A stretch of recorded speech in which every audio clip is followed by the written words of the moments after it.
welcome back. Another Tech Tip Tuesday video in our summer series here, and we just want to remind everybody about our giveaway. So we've got one winner who's going to get a set of Joey's bowstrings and cables for their setup, whatever bow that happens to be. And then one winner is going to get their pick of broadheads from Vantage Point Archery. Make sure you head on over, check both of them out. Make sure you follow them on Instagram.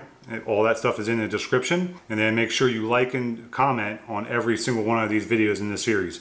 So if you're just getting in on this series, make sure you go back and watch the other episodes, and then watch every episode after this through the end of September. Everybody that has liked and commented on the videos, as well as subscribed to our channel, followed us on Instagram, followed VPA and Joey's Bowstrings on Instagram, they're going to be entered to win. So make sure you don't miss a single episode. Thanks. Hey everyone, welcome to another video in our Tech Tip series that we're running this summer. Everything archery, trying to prepare you for the upcoming season.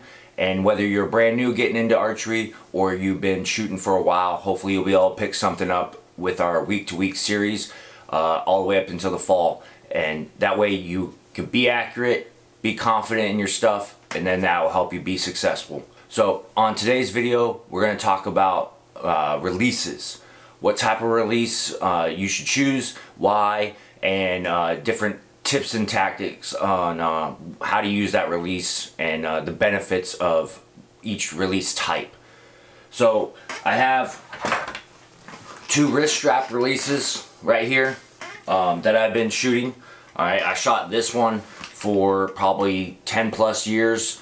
Love it, never did me wrong. And then I went to this release last year, shot it, once again, love it, nothing wrong with it at all. Very beneficial. Both of them are Scott releases, wrist straps. Alright, and then recently this year, I went to a thumb button. I'll just go over the reason I went to a thumb button to start off with is I started to notice I was getting target panic with the wrist strap release. I was floating in the sight, and then I was punching the trigger essentially and throwing off my shots. And while it wasn't super noticeable at the 20, 30, even 40 yard ranges, but when I stepped back to the 60, 70 and even farther, it was very noticeable, and my target panic even actually got a little worse. So I went to a thumb button and hoping to correct that target panic, and so far I'm in love with it, and it's brought my accuracy a lot better at those longer distances, and then help refine my process in the shooting at those closer distances. So I shot a hinge release when I first started shooting. I shot a hinge, which is, it's like a thumb button. It's a hand release like this, if you don't know, but it's got like a half moon on it, and then another bar, and then as you rotate that, it comes off the half moon and then just goes off. So it's more of a rotation of your back tension. So you're pulling your back together, pinching your back, and then as you pinch your back, your elbow on your draw arm is coming back, and then it's rotating your hand, and then it rotates off that half moon and goes off. Very, very, you'll see all your competitive shooters, indoor and outdoor, shooting a hinge typically, or a thumb button style release, because it is a better shot process and everything. When you first walk into an archery shop, if you're brand new into archery, you're gonna find a release and you're gonna go with a strap release. Alright, they're the most beneficial, the most easiest to use, and it's a hunting situation. Typically everybody shoots a strap release. So the first thing when I buy a strap release, I get the buckle. Alright, don't get one with a Velcro strap that you have to cinch down. Get one with a buckle. That way, every time you go to cinch it in, you're putting it in the same notch every time. Because archery is all about consistency. Everything has to be the same. And if you're adjusting your strap differently every time, then that's going to sit different on your wrist every time, which then when you come back to your anchor point, it's going to be different, right? Because based on how it's sitting on your wrist is the length of where the housing is that is strapped to your bow. The next thing is, so you have what they call single caliper, where you see only the one side is opening, right? One side staying closed, the other side's opening. The other thing you have is a double caliper, right? Where you can see both sides are opening at the same time. Now some are more drastic than others, where they actually open up a lot better, and then some are not as drastic like this one here has. That's all personal preference. Some people will say that the single caliper will, when you're coming back and you're on a D-loop hooked in, that it can cause it to torque a little bit because it's not coming off the center, it's coming off of one side, is just opening. And then some swear by the double caliper for that same reason. Next thing is, you can notice there's a difference in the bar that I have here. My trigger, one is a short, just round, stubby one, and one almost is longer and curved, kind of like a rifle trigger. So that's, once again, personal preference. You just have to shoot and feel what is best for you. Don't just buy a release and not shoot it. Try them out. All right? If you are at a good local archery shop, they will let you try different releases out to see what is comfortable and best for you and what you enjoy using. Coming off of that, so you can see mine have this strap attached to the wrist strap. Some are like a mesh strap like this, and some are a solid bar that is one solid piece connecting it all the way up. All right, you can see here, this is my wife's release. So she shoots the solid bar coming up. So one good thing about all these releases is they're all adjustable. All right, so you can fit it to your hand. All right, because not everybody's the same. And so some people like it. I like mine tucked way up inside, so I get deep in my trigger. It helps with my anchor point. It's just the way I've been shooting for years, and there's no change in it. Some people like theirs extended a little bit more out, right, away from their hand. And so, once again, it's all personal preference. But like, just like on the strap, you can adjust it, you know, bring it in closer, farther away from you. So, once again, you know, a wrist strap is a good release, all right? It is very dependable. It's always going to be there. You know, a benefit of using it when you're hunting is strapped to your wrist, so it's always there. Unless you go to use the bathroom and you set it on a log next to you and then you walk away. But it's always there. It's always ready on your wrist, and you don't have to worry about, hey, where's my release, when you're all hyped up in the moment. If you don't care to be like dead accurate, and you're not trying to get crazy at long distances and stuff like that, then, you know, go pick yourself up a strap release. They're way more affordable than the thumb button or a hinge release. I switched over to the thumb button this year because I noticed that I was starting to get a lot of target panic. And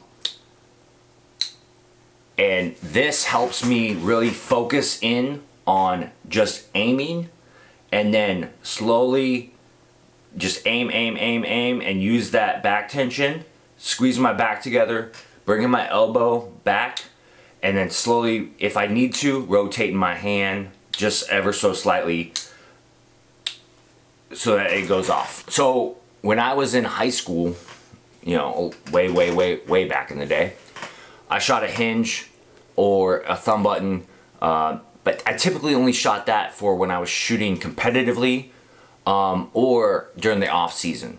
And then when I went to hunting, I switched back to a wrist strap. This year, I'm not gonna do that. I'm gonna hunt with this thumb button. Now, a thumb button over a hinge, I still have control of when that shot goes off. So I can still push the button, even though that's not ideally what you wanna do, but you can still punch the button or push the button to get that shot to go off. That way if the deer starts or the animal starts to move, or you're in a small gap and you just need to make it go, like, you can still control that, all right? You can still control that shot just like a wrist strap release. Where a hinge, you don't have that control as much, if at all. But like I was saying, so I'm gonna hunt with this, all right? 2 reasons for that. So when you go from a strap to a hinge, or a hinge to a strap, it does change your anchor point. All right, if you notice, when I'm aimed in, right, my hand is like parallel with the deck, all right, parallel with the ground, almost perpendicular to my face, right? And I like to take the V of my hand right here, my thumb, and I shove it right in the back of my jaw, all right? That's my anchor spot right there. And then I come across, and there's a slow, steady squeeze, just like I'm shooting a rifle. I'm coming down on it. I like to bury, like I said, I like to bury my finger deep into the trigger well. Alright, so I take the crease right here and I bury it deep in and just slowly pull. Alright, some people use the tip of their finger, alright, but you're trying to pull straight back when you're shooting. You want to pull straight back as possible. You don't want to have it where it's kind of curving. You just want to make sure you're pulling straight back as possible. But the biggest thing what I wanted to point out was, you see where my anchor point is, how my hand's positioned, right? So almost like a flat, I'm in the, got the V in my hand wedged right there in the cheek. So I make sure I come back to the same anchor spot every time. Now for the thumb button, you can see I rotate my hand up, alright? So I'm not down here anymore, I'm more up vertical. That way I can lay my thumb right in here on the button. And then, like I said, I start curling. I'm pulling with my back, pulling that elbow back, curling my pinky, and it just goes off. And then, so for that, I'm taking my knuckle, the gap in my knuckle right here between my first and my second knuckle, and I'm putting that in that crease of my jaw. Because like I said, the biggest thing about archery is being consistent. Alright, gotta be consistent in order to be accurate. Alright, so if you do the same thing every time, you're gonna be accurate. And so I just drop it in there, pulling back, curling my pinky at the same time, and then it just surprisingly goes off.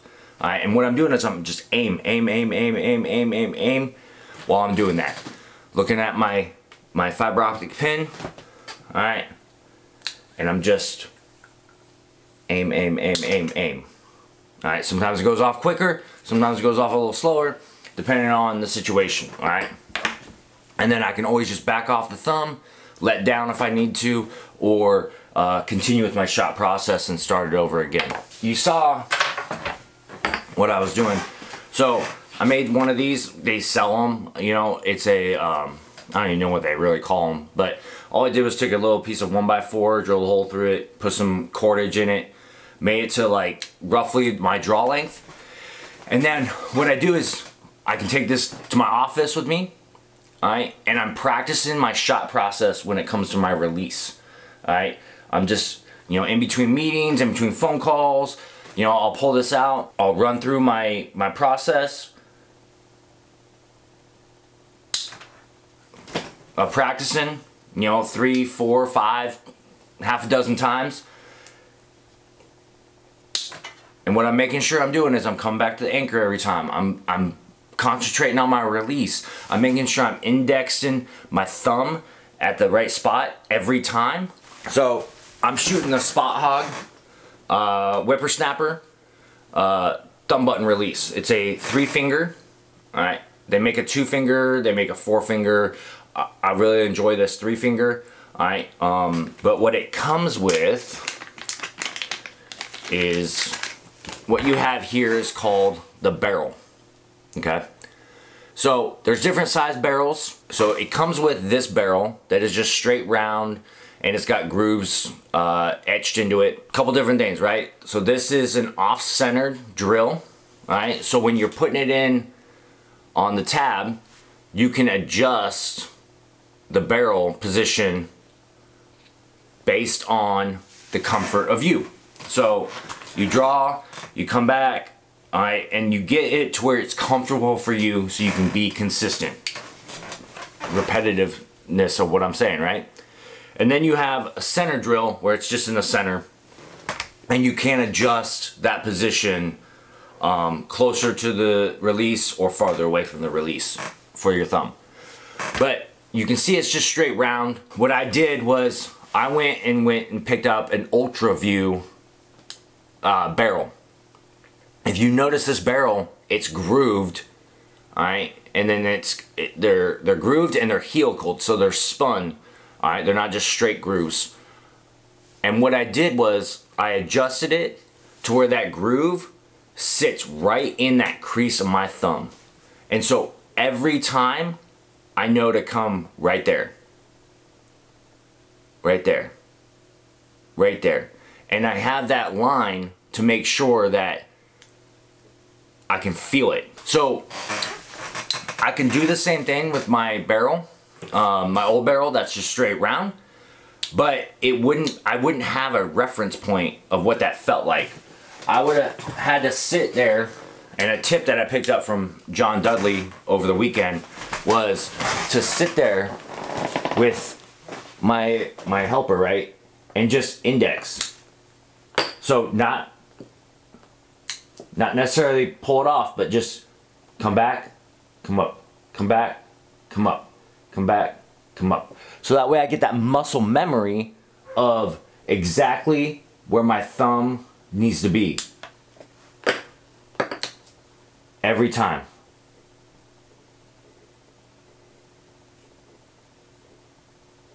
Because when you're at full draw, you don't have your thumb on this, obviously, right? So you come up, you full draw, and you're getting into the sight, whether you're shooting a target or you're shooting an animal, you don't see, you can't look at your thumb and go, oh, I need to put it here.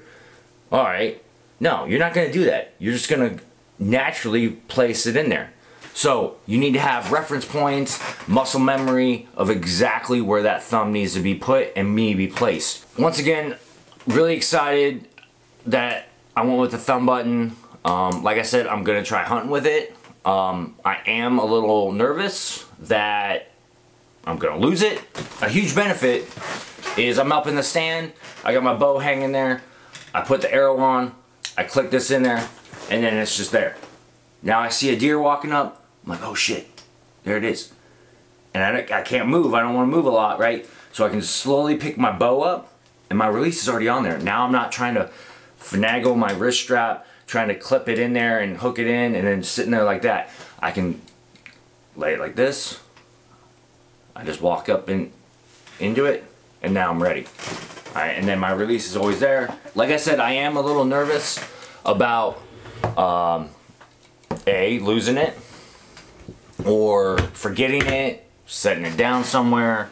One of those things. When I'm out west hunting, what I'm going to do is I'm going to have my bino harness, and it's going to sit in that front pouch. Every time I've been shooting, in between every shot, I slide it in there, and I pull it out, slide it in, pull it out. Once again, making that muscle memory of that's where it lives, that's where it stays, I know that's where it's at, and that's where I pull it from. To finish it out, you know, you can't go wrong with either release. The biggest thing is making sure that you are being consistent.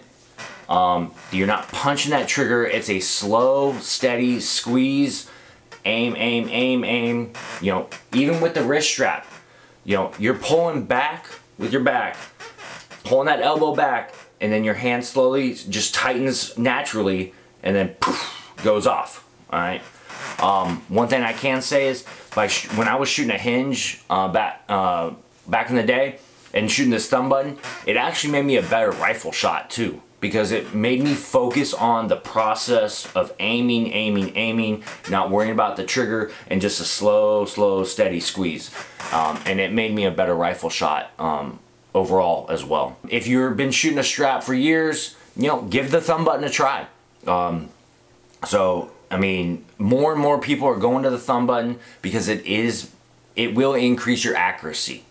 If you're shooting it properly and you're shooting it the right way, it will increase your accuracy. Hopefully you picked up a little something on this video. If you're new to archery, welcome, and you'll never go back and you'll love the sport. I've been shooting for years and years and years, and some of my stress relief is just going and shooting my bow. If you're staying up on the series, you know, be sure to check in back next week for the new video as we move into more advancing shooting techniques and tips throughout the summer. Thank you for watching, and let us know what you want to see next.